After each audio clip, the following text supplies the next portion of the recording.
مجھے نیند نہیں آ رہی تھی. میں یوں ہی کھلی ہوا میں سانس لینے کے لیے زینے کی طرف آئی تھی کہ جب میں نے روشنی کو دیکھا جو پوری طرح تیار تھی. خوبصورت لباس پہنے، بال کھولے، وہ آدھی رات کو غضب ڈھا رہی تھی. جوان تو وہ تھی ہی، لیکن اس لباس میں پہلے سے بھی زیادہ حسین لگ رہی تھی. میں حیرت سے سوچنے لگی کہ ہارون تو گھر پہ نہیں ہے، پھر روشنی کس کے لیے تیار ہوئی ہے؟ اور پھر میں نے وہ منظر دیکھا کہ میری آنکھوں کو یقین نہ آیا، کیونکہ روشنی سیدھے ابا کے کمرے میں گئی تھی اور اندر جاتے ہی اس نے کمرے کا دروازہ بند کر لیا تھا. ابا ہمیشہ سے کمرے کا دروازہ کھول کے سونے کے عادی تھے، لیکن روشنی نے اندر جاتے ہی دروازے کو لاک کیا اور اسی بات نے مجھے کھٹکا دیا. میں تیزی سے دبے پاؤں سیڑھیاں اتری اور ابا کے کمرے کی کھڑکی کی طرف گئی. شاید روشنی کو اندازہ نہیں تھا کہ اتنی رات میں کوئی چھپ کر اس پر نظر بھی رکھ سکتا ہے، اس لیے وہ پوری طرح مطمئن تھی. میں کھڑکی پہ نظر جمائے کھڑی تھی، سانس روک کے دیکھ رہی تھی کہ اندر کیا ہوگا. اور پھر ہر ایک منظر نے میرے قدموں تلے سے زمین نکال لی. بہو، آج تم نے پھر کھانے میں مرچیں تیز رکھی ہیں. تمہیں پتہ ہے نا مجھے معدے کی تکلیف ہوتی ہے. اب سارا دن مجھے جلن ہوتی رہے گی. تم تو چاہتی ہی یہی ہو کہ میں بستر پہ بیمار پڑا رہوں. سسر کی بات سن کے میرے ہوش ٹھکانے آئے تھے. میں نے تو اچھے طریقے سے مرچیں چیک کی تھیں. مجھے تو مرچیں بالکل نارمل لگی تھیں، لیکن پتہ نہیں کیوں میرے سسر کو کھانا تیز لگ رہا تھا. میں نے ان کے کہنے پہ ایک بار دوبارہ چیک کیا، لیکن مجھے اس بار بھی مرچیں بالکل مناسب لگیں. ابا میں دوبارہ بنا دیتی ہوں، میں نے پریشان ہو کے کہا تو ابا نے مجھے تیز نظروں سے دیکھا. دوپہر کے 2 بج رہے ہیں، تم کب پکاؤ گی اور کب دو گی؟ بہت بھوک لگی ہے مجھے، میں سادے چاول ہی کھا لوں گا. یہ کہہ کے میرے سسر نے سفید چاول کھانے شروع کیے اور میرا سر شرم سے جھک گیا. مجھے یہ بات بہت ناگوار گزر رہی تھی کہ میں نے اتنی محنت سے کھانا بنایا اور انہوں نے خامی نکال کے کھانا کھانے کے بجائے سفید چاول کھانے کو ترجیح دی. کبھی کبھی مجھے ایسے لگتا تھا جیسے وہ جان بوجھ کے مجھے پریشان کرتے ہیں. تھوڑے بہت چاول کھا کر وہ اٹھ کے واپس اپنے کمرے میں چلے گئے اور میں نے شرمندگی اور غصے کے ساتھ ساری ڈائننگ ٹیبل سمیٹی. دل تو چاہ رہا تھا کہ سارے برتن توڑ دوں، لیکن کافی حد تک میں نے خود پہ قابو پایا. میں روز روز کے ان مسائل سے تھک گئی تھی. کبھی انہیں مرچیں زیادہ لگتی تھیں، کبھی گھر کی صفائی میں گندگی نظر آتی تھی، جبکہ میں صبح سے شام تک کام کرتے نہیں تھکتی تھی. ابھی برتن سمیٹ کے میں چپ چاپ کمرے میں آئی تو میرے شوہر کا فون آ گیا. وہ اکثر لنچ ٹائم پہ مجھے فون کرتے تھے. جیسے انہوں نے میری خیریت پوچھی تو میں نے فوراً ہی ابا کی شکایت لگا دی.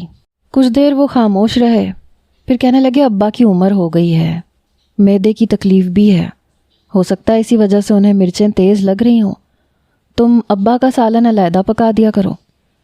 شوہر کی بات سن کے میرا منہ بالکل ہی بند ہو گیا. اگلے دن میں نے یہی کرنا شروع کیا، لیکن میرے کاموں میں اب اور اضافہ ہو گیا تھا. مجھے 1 ہانڈی ایکسٹرا چڑھانی پڑتی تھی، لیکن ابا کی شکایتوں میں کمی آ گئی تھی. پھر میرے دیور کی شادی کا سلسلہ شروع ہوا تو میں نے صبر کی ایک ٹھنڈی سانس لی. میں نے سوچ لیا تھا دیورانی کے آتے ہی میری ذمہ داریاں نہ صرف آدھی ہو جائیں گی، بلکہ میں تو اوپر والے پورشن میں شفٹ ہو جاؤں گی. اچھا خاصا ویل فرنشڈ پورشن تھا، لیکن نیچے ابا اکیلے رہ جاتے. اس وجہ سے میں کبھی اوپر نہیں جا سکی. مگر اب تو میں نے سوچ لیا تھا کہ جس دن میرے دیور کی شادی ہوئی میں اوپر شفٹ ہو جاؤں گی تاکہ آنے والی اپنی ذمہ داریاں سنبھال سکے. میرے دیور نے خود ہی ایک لڑکی پسند کر لی تھی. مجھے اس کے بارے میں بتایا تو مجھے بھی کوئی اعتراض نہ ہوا. میں تو بس یہ چاہتی تھی کہ اب اس گھر میں کوئی اور عورت بھی آ جائے. اس لیے دیور کی مرضی سے رشتہ طے کر کے شادی کی تیاریاں شروع کر دیں. شادی کی تیاریوں کی وجہ سے کام میں بھی اضافہ ہوا، لیکن میں دل و جان سے تیاریوں میں مصروف ہو گئی. مجھے تو بس دیورانی کے آنے کا انتظار تھا. اور پھر وہ دن بھی آ گیا جب دلہن بن کے میری دیورانی ہمارے گھر آ گئی. میں نے شادی سے 2 دن پہلے ہی اپنے شوہر سے صاف کہہ دیا تھا کہ اب اپنے چھوٹے بھائی اور بھابھی کو کہیں کہ وہ ابا کی ذمہ داریاں اٹھائیں. آخر کب تک میں ہی یہ ذمہ داری اٹھاتی رہوں گی؟ مجھے اب سکون کی زندگی گزارنی ہے. میں بڑی بھابھی تھی.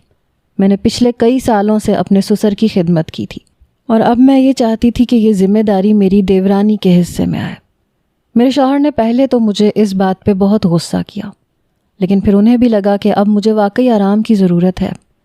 میرے 3 بچے تھے، گھر کا بہت سارا کام میرے حصے میں تھا، ایسے میں میرے سسر کے نخرے مجھ سے برداشت نہیں ہوتے تھے۔ پھر میرے بہت کہنے پہ میرے شوہر نے ابا سے بات کی اور اوپر والا پورشن لینے کو کہا، تو ابا نے اعتراض نہیں کیا، بلکہ میری دیورانی تو بہت خوش ہوئی، کہنے لگی یہ تو بہت اچھی بات ہے بھابھی، آپ نے بہت سال ابا کی خدمت کی ہے، اب یہ موقع مجھے ملنا چاہیے۔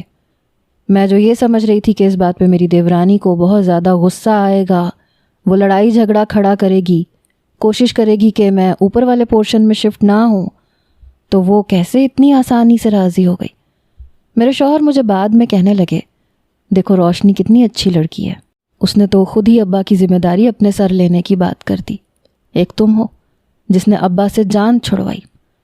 شوہر کی بات سن کے مجھے غصہ آیا، کیونکہ میں شوہر کے دل سے اتر گئی تھی، ابا کی نظروں سے بھی بری ہو گئی تھی، اور دیورانی نے اپنی جگہ بنا لی تھی، جبکہ میں کتنے سالوں سے سارا گھر سنبھالتے ہوئے ابا کی خدمت بھی کر رہی تھی۔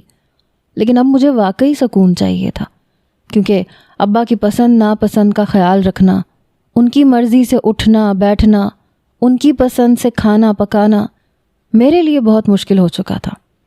اوپر والے پورشن میں ایک کچن بھی موجود تھا، میرے شوہر نے وہ کچن میرے لیے سیٹ کروا دیا، اور یوں نیچے میرے دیور اور دیورانی میرے سسر کے ساتھ گزارا کرنے لگے، اور میں نے اوپر اپنی ایک الگ گھر ہستی شروع کر دی۔ مگر حیرت کی بات یہ تھی کہ مجھے شفٹ ہوئے 2 دن ہو گئے تھے، لیکن نیچے سے کسی قسم کی کوئی آواز نہیں آئی، اور یہ بات مجھے بہت حیران کر رہی تھی، کیونکہ میرے سسر کو بہت زیادہ چیخنے چلانے کی عادت تھی۔ میری چھوٹی چھوٹی بات پہ وہ بہت زیادہ کیڑے نکالتے تھے، کہتے تھے بہو تم نے تو کوئی بھی کام ڈھنگ سے نہیں کیا، اور یہ سب وہ کافی اونچی آواز میں کہا کرتے تھے۔ اکثر تو پڑوس والے گھر تک بھی آواز جاتی تھی، اور پڑوسیوں کو بھی ان کی فطرت کا اندازہ تھا کہ وہ کس قدر غصیل اور ہر کام میں مین میخ نکالنے والے ہیں۔ دیورانی کو آئے 2 دن تک میں انتظار کرتی رہی کہ اب دیورانی کی ڈانٹ پڑی کہ تب پڑی، لیکن ایسا کچھ بھی نہ ہوا، تو مجھ سے رہا نہ گیا۔ جہاں تک میں ابا کو جانتی تھی، بغیر خامی نکالے تو وہ کبھی کسی وقت کا کھانا نہیں کھاتے تھے۔ پھر کیسے ممکن تھا کہ انہوں نے ابھی تک روشنی کے کسی کھانے کی برائی نہ کی ہو؟ شام کی چائے بنا کے میں خود ہی نیچے پہنچ گئی۔ ابا بھی کھلے آنگن میں بیٹھے ہوئے تھے، دیورانی بھی وہیں بیٹھی چاول چن رہی تھی۔ میں نے ان دونوں کی چائے بنائی تھی۔ میں وہ چائے کے کپ رکھ کے وہیں دیورانی کے پاس بیٹھ گئی۔ وہ کہنے لگی بھابھی اب آپ آ گئی ہیں تو رات کا کھانا کھا کے جائیے گا۔ اس نے اتنی محبت سے یہ بات کہی کہ میں حیران رہ گئی۔ میں تو انتظار کر رہی تھی کہ وہ منہ بنائے گی، کہے گی کہ آپ تو جان چھڑا کے اوپر چلی گئیں اور ساری ذمہ داری مجھے دے دی، یا پھر ابا کی کوئی شکایت لگائے گی، لیکن ایسا کچھ بھی نہیں تھا۔ میں اس کی خوش اخلاقی سے بڑی متاثر ہو رہی تھی۔ میں نے کہا روشنی اس کی ضرورت نہیں ہے، میں کھانا بنا چکی ہوں، میں تو بس ابا اور تمہارے لیے چائے لے کے آئی تھی۔ میرے سسر نے چائے پی اور اگلے ہی گھونٹ پہ غصے سے مجھے گھور کے دیکھا اور ہمیشہ کی طرح چلا کے کہنے لگے، فاطمہ تمہیں گھر کا کام کب آئے گا؟ ایک کپ چائے تک ڈھنگ سے نہیں بناتی ہو۔ ان کے اس طرح سے کہنے پہ میں اپنی دیورانی کے آگے شرمندہ ہو گئی۔ ابا نے اسی طرح اونچی آواز میں مجھ سے بات کی تھی جیسے وہ ہمیشہ سے کرتے آئے تھے، جبکہ روشنی سے انہوں نے پچھلے 2 دنوں میں ایسی کوئی بات نہیں کی تھی۔ پھر ابا اٹھ کے گھر سے باہر نکل گئے تو میں نے شرمندگی سے روشنی کی جانب دیکھا۔ اس نے میرے کندھے پہ ہاتھ رکھا، کہنے لگی بھابھی اس عمر میں اکثر بڑے بوڑھوں کو غصہ آ جاتا ہے، پسند اور ناپسند بھی بدل جاتی ہے، آپ پریشان نہ ہوں، کوئی بات نہیں، آپ نے بہت مزے کی چائے بنائی ہے۔ اس نے چائے کا گھونٹ بھرا اور میری تعریف کرنے لگی۔ میں نے آہستہ سے کہا، روشنی تمہیں اندازہ نہیں ہے، ابا کتنے زیادہ بد مزاج ہیں، نہ انہیں کوئی چیز پسند آتی ہے، نہ وہ کسی چیز کی تعریف کر سکتے ہیں۔ ابھی تم نئی ہو نا، شاید اس لیے ابا تمہیں کچھ نہیں کہہ رہے، کچھ پرانی ہو جاؤ گی تو تمہیں خود پتہ چل جائے گا کیسے ہر بات میں کیڑے نکالتے ہیں۔ میں غصے میں ابا کی برائیاں کرنے لگی تاکہ روشنی کا دل ابا کی طرف سے خراب ہو، لیکن ایسا کچھ بھی نہیں ہوا۔ وہ مسکرائی اور بولی کہ میرے ابا بھی اسی عمر کے ہیں نا بھابھی، اسی لیے مجھے عادت ہے، اگر ابا غصہ بھی کرتے ہیں تو کوئی بات نہیں، وہ محبت بھی تو ہم ہی سے کرتے ہیں۔ یہ کہہ کے وہ پھر اپنے کاموں میں مصروف ہو گئی اور میں اپنا سا منہ لیے چائے کی ٹرے اٹھائے واپس اوپر چلی گئی۔ مجھے سمجھ نہیں آ رہا تھا کہ روشنی نے ابا پر ایسا کون سا جادو کیا ہے کہ انہیں روشنی میں کوئی برائی نظر نہیں آ رہی، جبکہ میں نے تو اتنے سالوں میں ابا کے لیے بہت محنت کی تھی، ان کی بہت خدمت بھی کی تھی، لیکن پھر بھی آج تک ان کے دل میں جگہ نہ بنا سکی۔ پھر 2 دن اور گزرے، نیچے سے پھر کوئی آواز نہ آئی، تو میں نے اپنے شوہر کامران کا ہاتھ پکڑ لیا اور کہا کہ کامران، سچ سچ بتاؤ، تمہارے ابا کی مجھ سے کوئی ذاتی دشمنی تھی کیا؟ کامران کہنے لگے نہیں، ایسی تو کوئی بات نہیں ہے، ابا تمہیں اپنی پسند سے رخصت کروا کے لائے تھے، بھلا ان کی تم سے دشمنی کیوں ہونے لگی؟ میں نے غصے میں کامران سے کہا، ابا مجھ پہ اتنا چیختے چلاتے تھے، ہر وقت مجھ پہ غصہ ہوتے تھے، لیکن روشنی کو تو کچھ نہیں کہتے۔ میری بات سن کے کامران زور سے ہنسے، کہنے لگے اچھا تو یہ کہو نا، تمہیں روشنی سے حسد ہو رہا ہے، وہ بہت اچھا کھانا بناتی ہے، اس کے ہاتھ میں بہت ذائقہ ہے، اور سچ کہوں تو اس کے ہاتھ کا کھانا کھا کے مجھے بھی ایسے ہی لگ رہا تھا جیسے میں نے ماں جی کے ہاتھ کا کھانا کھایا ہو۔ شاید یہی وجہ ہے کہ ابا کو اس کے پکائے ہوئے کھانے میں کوئی نقص نظر نہیں آتا، اور پھر وہ تمہاری طرح چڑچڑی بھی تو نہیں ہے، تم جس طرح سے ابا کے آگے کھانا رکھتی تھیں اس کے بعد ابا کو تو غصہ آنا ہی تھا۔ کامران نے ہنستے ہوئے میری ہی برائیاں گنوائیں اور میرا غصہ مزید آسمان کو پہنچ گیا۔ میں نے ہمیشہ کی طرح پٹخ پٹخ کے باورچی خانے کا کام شروع کیا۔ کامران نے کچھ دیر تو صبر کیا، پھر باورچی خانے میں آ کے کہنے لگے، اس طرح کام کرتی ہو تبھی تو ابا سے ڈانٹ پڑتی ہے تمہیں، اب تم روشنی کو ہی دیکھ لو، اتنے دنوں میں تمہیں نیچے سے کبھی روشنی کی آواز آئی؟ کبھی تم نے سنا کہ اس نے چلا کے کسی سے بات کی ہو؟ کبھی اس نے ہارون سے بدتمیزی نہیں کی، کبھی برتن نہیں پھینکے، کبھی چلائی نہیں؟ یہی وجہ ہے کہ اس نے اپنی جگہ بنا لی ہے، جبکہ تم پہلے دن سے ہنگامہ کر رہی ہو۔ یہ کہہ کے کامران تو گھر سے باہر نکل گئے، لیکن میرے دل میں روشنی کے لیے نفرت بھر گئے۔ مجھے بہت شدید غصہ آ رہا تھا کہ وہ کل کی آئی لڑکی اتنی جلدی اپنی جگہ بنا چکی ہے، جبکہ میں تو ابھی تک سب کی نظروں میں بری ہی تھی۔ شاید اس لیے کہ مجھے غصہ جلدی آتا تھا، لیکن کوئی یہ کیوں نہیں سمجھتا تھا کہ میں نے ان ساری ذمہ داریوں کے ساتھ 3 بار حمل بھی اٹھایا تھا، اور زچگی کی تکلیفوں کے باوجود بھی سارا گھر سنبھالا تھا، اور پھر تینوں بچے بھی بے انتہا شرارتی تھے، ان کے ساتھ گھر کے کام کاج کرتے کرتے مجھے رات ہو جایا کرتی تھی، کبھی کبھار تو راتوں کو بھی وہ چین سے نہیں سونے دیتے تھے۔ اسی وجہ سے تو میں اتنی زیادہ چڑچڑی ہو چکی تھی۔ ابھی بھی شوہر کی باتوں نے میرا دل بہت زیادہ دکھایا۔ میں نے ایک پتیلی اٹھائی اور دیوار پہ دے ماری، جس کی زوردار آواز پہ روشنی دوڑتی ہوئی اوپر آئی۔ بھابھی سب خیریت تو ہے نا؟ وہ پریشانی سے میری طرف دیکھ رہی تھی۔ میں نے غصے میں اسے دیکھا اور کہا ہاں سب خیریت ہے، بس میں ہی بری ہوں، باقی سب تو بہت اچھے ہیں۔ یہ کہہ کے میں نے بنا بات کیے کمرے کا رخ کیا تو وہ بیچاری پریشان چہرہ لیے کھڑی رہی۔ پھر میری بڑی بیٹی نے اس سے کہا، مما کی عادت ہے جب بھی بابا سے لڑائی ہوتی ہے برتن پھینکتی ہیں، آپ پریشان نہ ہو چاچی، سب ٹھیک ہے۔ میری بڑی بیٹی 13 سال کی تھی، کافی سمجھدار تھی۔ اس نے اپنی چاچی کو خود ہی سمجھا بجھا کے واپس بھیج دیا۔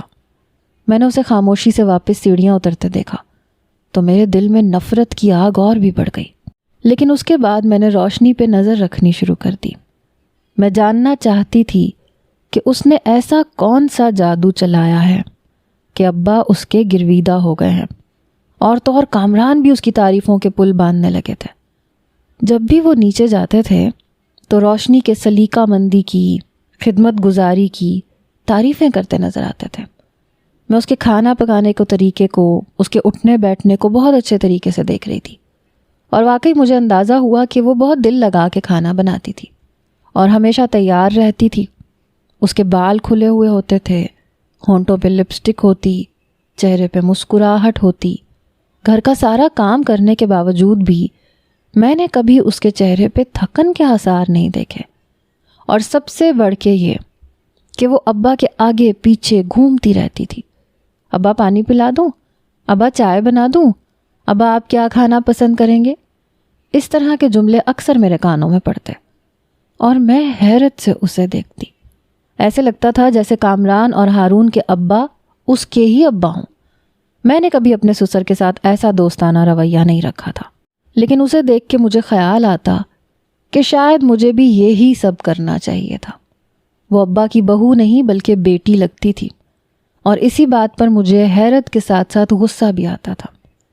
لیکن پھر میں سر جھٹکتی اور سیڑھیاں چڑھ جاتی۔ میں اب اپنے گھر گھرستی میں خوش رہنا چاہتی تھی، لیکن پھر میں نے ایک عجیب سی بات محسوس کرنا شروع کی۔ میری دیورانی روشنی اپنے شوہر سے زیادہ سسر کو ترجیح دیتی تھی۔ میں نے دیکھا ہارون کے گھر آنے کے باوجود بھی وہ اکثر ابا کے کمرے میں موجود ہوتی، ابا کے آگے پیچھے گھومتی، ابا کا خیال رکھتی۔ ایک دو بار میں نے ہارون کو اس سے اس بات پہ ناراض ہوتے ہوئے دیکھا، لیکن پھر بھی میری دیورانی نے ابا کے آگے پیچھے گھومنا ختم نہیں کیا، بلکہ وہ ہارون کو سمجھاتی کہ ہارون آپ کے ابا کو میری خدمت گزاری کی ضرورت ہے، اگر میں انہیں تنہا چھوڑ دوں گی تو وہ بیمار ہو سکتے ہیں۔ اس کی یہ باتیں سن کے مجھے ایسے لگتا تھا جیسے وہ کسی اور ہی دنیا سے آئی ہو، ورنہ آج کل کی لڑکیاں کہاں ساس سسر کے بارے میں اتنا سوچتی ہیں۔ جہاں ابا گھر میں داخل ہوتے وہیں وہ ان کی خدمتیں کرنا شروع کر دیتی۔ میرے شوہر وقت کے ساتھ ساتھ مزید اس کے گرویدہ ہو گئے، بلکہ خاندان کا ہر شخص روشنی کے گن گانے لگا۔ اسی وجہ سے میرے دل سے وہ پوری طرح سے اتر چکی تھی۔ مجھے تو وہ کوئی جادوگرنی لگنے لگی تھی جس نے سب کو اپنے قابو میں کر لیا تھا، اور پھر دھیرے دھیرے مجھے سب کچھ بہت عجیب لگنے لگا۔ روشنی کا رویہ، اس کا حلیہ، اس کا اٹھنا بیٹھنا، ایسے لگتا تھا جیسے جو نظر آتا ہے ویسا نہیں ہے۔ وہ ہارون سے کہیں زیادہ ابا کے قریب ہو چکی تھی۔ ابا بھی ہر وقت روشنی روشنی کرتے تھے۔ جہاں وہ دکان سے واپس لوٹتے وہیں روشنی کو آواز لگاتے اور روشنی دوڑی چلی آتی۔ ایک دن تو حد ہو گئی۔ ہارون نے روشنی سے باہر ڈنر پہ چلنے کے لیے کہا، لیکن اس نے یہ کہہ کے انکار کر دیا کہ پیچھے ابا اکیلے رہ جائیں گے۔ ہارون چاہتا تھا کہ وہ ابا کی ذمہ داری تھوڑی دیر کے لیے میرے حوالے کر کے روشنی کو باہر لے جائے، لیکن روشنی تو کسی طور راضی ہی نہیں ہوئی۔ کہنے لگی، نہیں، ابا اکیلے ہوں اور میں آپ کے ساتھ ڈنر پہ باہر چلی جاؤں، یہ مجھے گوارا نہیں ہے۔ آپ کو جو بھی کھلانا ہے گھر لے آئیے۔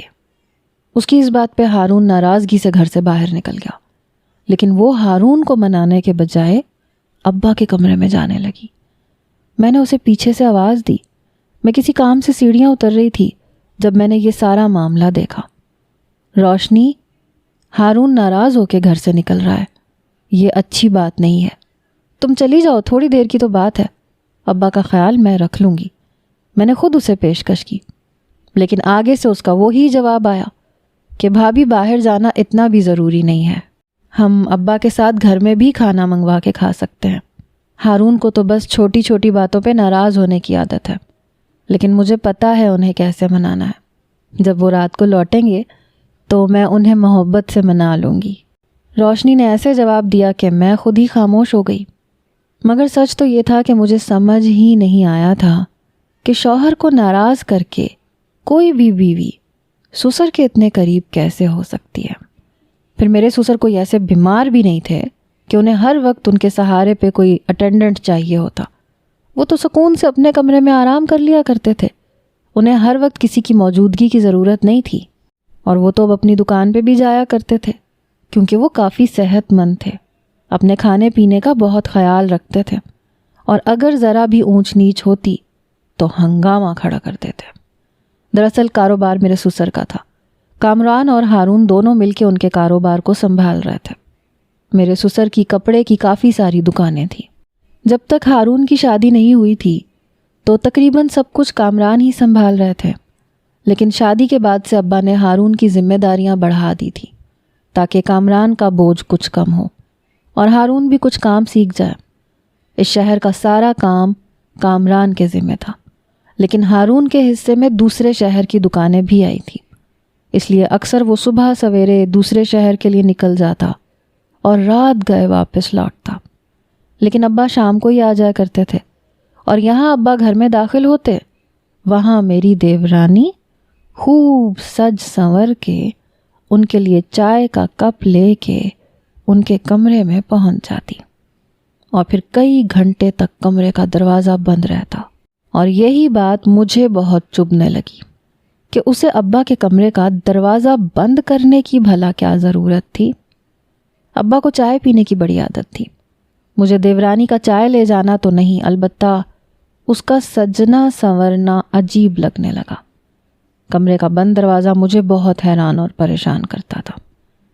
دھیرے دھیرے دن گزر رہے تھے، اس کی شادی کو تقریباً 2 مہینے ہونے والے تھے۔ ابھی تک اس کا رویہ میری سمجھ سے باہر تھا، یا تو وہ واقعی بہت خدمت گزار تھی یا پھر بات کچھ اور تھی۔ جب یہی بات میں نے کامران سے کہی تو وہ غصہ ہو گئے، کہنے لگے کیوں اس بیچاری روشنی کی خدمت میں شک کرتی ہو، اتنی اچھی تو ہے، ہارون کا بھی خیال رکھتی ہے، ورنہ تم نے تو ہارون کا بالکل بھی خیال نہیں کیا تھا، مجھے تو اس کی بڑی فکر ستاتی تھی، خدا کا شکر ہے کہ اس کی زندگی میں روشنی جیسی عورت شامل ہو گئی۔ کامران کی بات سن کے میرا غصہ اور بڑھ گیا، مجھے ایسے لگ رہا تھا جیسے کامران کی نظروں میں میری کوئی عزت نہیں رہی۔ پھر میں نے اپنی بڑی بیٹی گڑیا سے کہا کہ گڑیا آج سے ذرا چاچی پہ نظر تو رکھ۔ میری بات سن کے 13 سالہ گڑیا نے مجھے عجیب نظروں سے دیکھا، کہنے لگی اماں آپ کو چاچی سے کیا پریشانی ہو گئی ہے، اچھی بھلی تو ہیں چاچی، میں تو نیچے جاتی ہوں تو میرا بھی بڑا خیال کرتی ہیں، مجھے چیز بھی دیتی ہیں، میری پسند کے کھانے بھی پکاتی ہیں، آپ نے تو کبھی میری پسند کا کھانا نہیں بنایا، ہمیشہ تھوڑا سا کام کر کے آپ شور ڈال دیتی ہیں کہ میں تھک گئی، مجھے اور بہت کام ہے، اور چاچی کو دیکھیں اکیلے سارا کام کرتی ہیں، کبھی شور نہیں کرتی۔ میری بیٹی نے جب چاچی کا دم بھرا تو مجھے ایسے لگا جیسے میری ساری عمر کی محنت بیکار چلی گئی، اس کل کی آئی لڑکی نے پوری طرح میری جگہ لے لی۔ اب تو میرے دل میں اس کے لیے حسد اور بھی بڑھ گیا۔ اور پھر میرے دیور نے بتایا کہ وہ کام کے سلسلے میں 1 ہفتے کے لیے دوسرے شہر جا رہا۔ یہ سن کے مجھے لگا کہ شاید روشنی اپنے میکے چلی جائے گی، کیونکہ جب بھی کامران کام کے سلسلے میں کہیں جاتے تھے تو میں اپنے میکے چلی جاتی تھی۔ میں نے دل میں سکون محسوس کیا کہ چلو اچھا ہے، کم سے کم کچھ دن کے لیے تو اس روشنی نامے سے جان چھوٹے گی، ورنہ اس گھر میں تو ہر کوئی روشنی روشنی کر کے میرے کان کھا رہا تھا۔ مگر یہ سن کے میں حیران رہ گئی کہ روشنی نے اپنے میکے جانے سے انکار کر دیا۔ میں اور کامران ابا کے پاس ہی بیٹھے تھے جب ہارون نے اس سے کہا کہ میں 1 ہفتے کے لیے جا رہا ہوں، تمہیں تمہاری اماں کی طرف چھوڑ دیتا ہوں۔ لیکن روشنی نے کہا کہ نہیں ابا اکیلے ہو جائیں گے، میں ابا کو چھوڑ کے کہیں نہیں جا رہی، ویسے بھی اب میرا کہیں دل نہیں لگتا، یہ میرا گھر ہے اور میں یہیں خوش رہتی ہوں۔ اس کی بات سن کے ہارون نے تو دوبارہ کچھ نہ کہا، البتہ کامران نے مجھے گھور کے دیکھا، کیونکہ 1-2 بار میرا اور کامران کا اس بات پہ کافی جھگڑا ہو چکا تھا۔ کامران جب بھی کہیں جانے کی بات کرتے تو میں شور ڈال دیتی کہ مجھے میری اماں کی طرف چھوڑ دیں، وہ منع بھی کرتے تب بھی میں نہ مانتی، اور یہاں روشنی تو خود ہی جانے کو تیار نہیں تھی۔ مجھے اتنا غصہ آیا کہ میں بنا کچھ کہے اوپر آ گئی، لیکن یہ بات مجھے بالکل بھی سمجھ میں نہیں آئی کہ کیسے اس نے اپنے میکے جانے کے لیے ہاں نہیں کہی۔ اگر کوئی مجھے کہتا تو میں فوراً اپنا سامان اٹھا کے چلی جاتی۔ مجھے یقین ہو گیا کہ وہ سب کی نظروں میں اچھا بننے کے لیے ڈرامے بازی کرتی ہے، اور اپنی انہی سیاستوں کی وجہ سے مجھے سب کی نظروں میں گرانا چاہتی ہے۔ ابھی وہ میکے نہیں گئی تھی جبکہ اسی رات ہارون دوسرے شہر کے لیے روانہ ہو گیا۔ کامران سونے کے لیے لیٹ گئے تھے، میرے بچے بھی سو چکے تھے، لیکن مجھے نیند نہیں آ رہی تھی۔ میں یوں ہی کھلی ہوا میں سانس لینے کے لیے زینے کی طرف آئی جب میں نے روشنی کو دیکھا، جو پوری طرح تیار تھی، خوبصورت لباس پہنے، بال کھولے، وہ آدھی رات کو غضب ڈھا رہی تھی۔ جوان تو وہ تھی ہی، لیکن اس لباس میں پہلے سے بھی زیادہ حسین لگ رہی تھی۔ میں حیرت سے سوچنے لگی کہ ہارون تو گھر پہ ہے نہیں، پھر روشنی کس کے لیے تیار ہوئی ہے؟ اور پھر میں نے وہ منظر دیکھا کہ میری آنکھوں کو یقین نہ آیا۔ کیونکہ روشنی سیدھے ابا کے کمرے میں گئی۔ اندر جاتی اس نے کمرے کا دروازہ بند کر لیا۔ ابا ہمیشہ کمرے کا دروازہ کھول کے سونے کے عادی تھے، لیکن روشنی نے اندر جاتے ہی دروازے کو لاک کیا، اور اسی بات نے مجھے کھٹکا دیا۔ میں تیزی سے دبے پاؤں سیڑھیاں اتری، ابا کے کمرے کی کھڑکی کی طرف گئی۔ شاید روشنی کو اندازہ نہیں تھا کہ اتنی رات میں کوئی چھپ کر اس پہ نظر بھی رکھ سکتا ہے، اس لیے وہ پوری طرح مطمئن تھی۔ میں کھڑکی پہ نظر جمائے کھڑی تھی، سانس روکے دیکھ رہی تھی کہ اندر کیا ہوگا، اور پھر ہر ایک منظر نے میرے قدموں تلے سے زمین نکال لی۔ میری دیورانی نے بڑی خاموشی اور چالاکی سے ابا کی الماری کھولی، اس میں سے کافی سارے کاغذات نکالے، اور پھر کچھ کاغذات چن کے ابا کا انگوٹھا ایک ایک کر کے ان کاغذات پہ لگانا شروع کر دیا، اور مجھے چند لمحوں میں ہی سب کچھ سمجھ میں آ گیا۔ میں تیزی سے اوپر بھاگی، کامران کو جگایا، انہیں ساری بات بتائی، انہیں اپنے ساتھ ابا کے کمرے تک لے کے آئی۔ کامران نے جب زور زور سے دروازہ بجایا تو روشنی کو دروازہ کھولنا پڑا، ساتھ ہی ابا کی نیند بھی کھل گئی، اور یوں روشنی کا سچ ہم سب کے سامنے آ گیا۔ روشنی نے بڑی چالاکی سے ابا کی ساری جائیداد ہارون کے نام لگوائی تھی۔ اسے لگا تھا کہ وہ خاموشی سے انگوٹھا لگوائے گی اور کسی کو پتہ بھی نہیں چلے گا، لیکن وہ تو میں نے دیکھ لیا اور یہ بات کھل گئی۔ ابا کو تو یقین ہی نہیں آ رہا تھا کہ روشنی ایسا بھی کچھ کر سکتی ہے، لیکن وہ رنگے ہاتھوں پکڑی گئی تھی، اور پھر دھیرے دھیرے اس کی سچائی پوری طرح کھل گئی۔ وہ ابا کو کھانے میں نشے کی دوائیاں دے رہی تھی، جس کی وجہ سے ابا کو گہری نیند آنے لگی تھی۔ اسی نشے کی بدولت ان کا چیخنا چلانا ختم ہو رہا تھا۔ جب بھی روشنی دیکھتی کہ ابا کا مزاج بگڑنے والا ہے، وہ پہلے ہی چائے میں نشے کی دوا ملا کے انہیں پلا دیتی، اور وہ خاموشی سے کسی کونے میں بیٹھ جاتے۔ روشنی سب کچھ ہارون کے نام کروانا چاہتی تھی، تاکہ اس کے بعد وہ ہمیں بھی اس گھر سے نکال سکے اور خود عیش کر سکے۔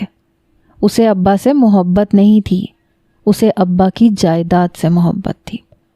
سارا سچ جاننے کے بعد ابا نے فوراً ہارون کو بلایا اور پھر روشنی کو گھر سے نکال دیا۔ ہارون خود بھی اس کی سچائی جاننے کے بعد بہت شرمندہ تھا۔ ہارون کو اس سب کے بارے میں کچھ علم نہیں تھا۔ روشنی نے سوچا کہ وہ دھیرے دھیرے دوائیاں دے کے ابا کو موت کے گھاٹ اتار دے گی، اور پھر سب کو یہی کہے گی کہ ابا نے اس کی خدمت گزاری سے خوش ہو کے سب کچھ اس کے اور ہارون کے نام کر دیا ہے۔ وہ بہت ہی زیادہ منصوبے بندی کے ساتھ اس گھر میں آئی تھی، لیکن خدا کا شکر تھا کہ اس کی منصوبہ بندی بے نقاب ہو گئی اور وہ ہمیشہ کے لیے اس گھر سے نکال دی گئی۔ میں نے اپنے رویے کی ابا سے معافی مانگی، کیونکہ اتنے عرصے میں مجھے بھی احساس ہو گیا تھا کہ میرا رویہ ابا کے ساتھ اچھا نہیں تھا۔ وہ عمر میں زیادہ تھے، اس لیے تھوڑے چڑچڑے اور بدمزاج ہو گئے تھے۔ مجھے بھی یہ بات سمجھنی چاہیے تھی۔ روشنی جیسی بھی تھی، لیکن اس نے ابا کے ساتھ کبھی بھی بد زبانی نہیں کی تھی۔ یہی وجہ تھی کہ وہ ہارون کے ساتھ ساتھ ابا اور کامران کے دل میں بھی جگہ بنانے میں کامیاب ہوئی۔ ابا نے مجھے معاف کر دیا تھا اور خود بھی مجھ سے معافی مانگی۔ انہیں بھی یہ احساس ہو گیا کہ وہ حد سے زیادہ میرے کام میں خامیاں تلاش کرتے تھے، اور پھر روشنی کے رویے نے انہیں بہت دکھ پہنچایا تھا۔ میں واپس نیچے والے پورشن میں شفٹ ہو گئی۔ آج میں ابا اور ہارون کا پوری طرح خیال رکھتی ہوں۔ میں نے کبھی دولت کا لالچ نہیں کیا، مجھے بس عزت چاہیے تھی، اور اب میرے سسر میری بہت عزت کرتے تھے۔ کچھ عرصے بعد میرے سسر نے خود ہی دونوں بیٹوں کو آدھی آدھی دکانیں تقسیم کر دیں۔ اس وقت مجھے روشنی پہ بڑا افسوس ہوا۔ اگر وہ تھوڑا سا صبر کرتی تو اس کے شوہر کو اس کا حق مل جاتا، لیکن اس نے سب کچھ ہڑپ کرنا چاہا، اور نتیجہ یہ نکلا کہ اس کے سر سے چھت بھی چھن گئی اور وہ شوہر کی محبت سے بھی محروم ہو گئی۔ ہارون نے اسے طلاق تو نہ دی، لیکن دوبارہ پلٹ کے اس کی جانب نہ دیکھا۔ آج نہیں تو کل شاید ہارون اسے معاف کر دے، لیکن کیا وہ پھر سے پہلے والی جگہ حاصل کر پائے گی؟ کاش وہ منافقت نہ کرتی، تو آج وہ بھی سب کے دلوں پہ راج کر رہی ہوتی۔ رشتوں میں دھوکہ دہی سے نہ صرف رشتوں کی بنیاد کمزور پڑتی ہے، بلکہ اعتبار کی دیوار بھی کھوکھلی ہو جاتی ہے۔ اس لیے کبھی بھی بری نیت کے ساتھ رشتوں کو استعمال کرنے کی کوشش نہ کریں۔ آج میں، ابا اور کامران ایک ساتھ بہت اچھی زندگی گزار رہے ہیں۔ ہارون کافی خاموش ہو گیا ہے، شاید روشنی کی کمی اسے محسوس ہوتی ہے۔ کئی بار میں نے خود اس سے کہا کہ روشنی کو معاف کر دے، لیکن وہ ایسا کرنے کو راضی نہیں ہے۔ آپ بتائیے ہارون کو کیا کرنا چاہیے؟